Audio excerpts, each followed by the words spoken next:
by far the best investment you can make is in yourself. I mean, that, for example, communication skills. I tell the students that come that they're going to graduate schools and business, and they're learning all these complicated formulas and all that. If they just learn to communicate better, and both in writing and in person, they increase their value at least 50%. If you invest in yourself, nobody can take it away from you. I mean, if I gave you a car and it'd be the only car you get in the rest of your life, you'd take care of it like you can't believe it. Any scratch, you'd fix that moment. You'd read the owner's manual. You'd keep a garage and do all these things. And you get exactly one mind and one body in this world. And you can't start taking care of it when you're 50. By that time, you'll have rusted out if you haven't done anything. So you should really make sure that you just remember that you just got one mind and body to get through life with and to do the most with it.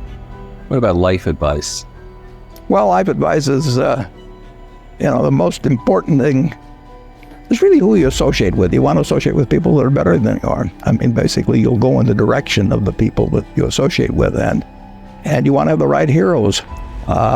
You want people, if you want to emulate somebody, you better pick very carefully who you want to emulate. And when, obviously, you can't pick your parents.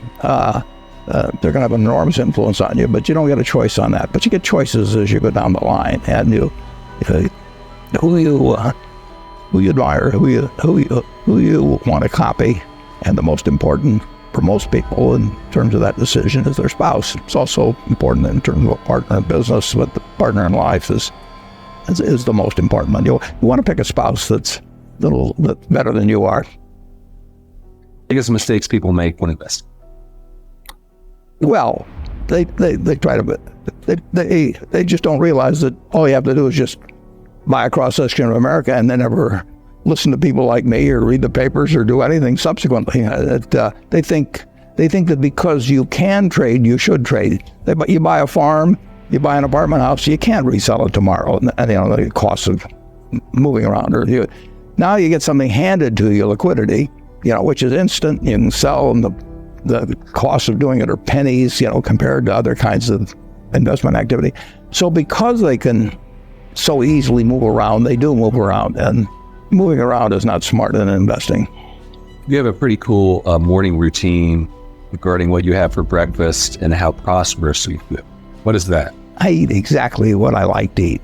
If somebody offered me a deal when I was 20 and said, you're going to live 1 year longer, instead of living to 88, you'll live to 89 or whatever it may be, if you eat nothing but broccoli and Brussels sprouts and onions and all these things. I just said, I'll take the last year off. It probably won't be that good anyway.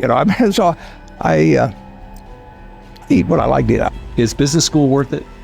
Depends on the person, and much more than it depends on the school. I mean, I wouldn't worry.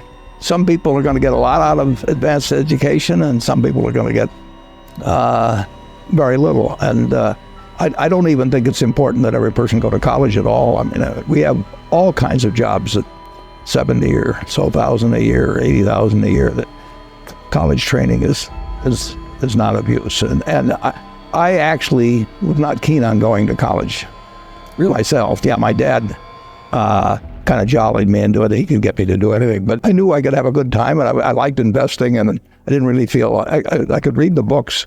It's a big commitment to take 4 years, and the cost involved, and maybe the loans involved, and everything. I think depending on what your interests are in life, I don't think it's for everybody. I think it's for a lot of people, but there ought to be a reason you're going, and I didn't really see much reason.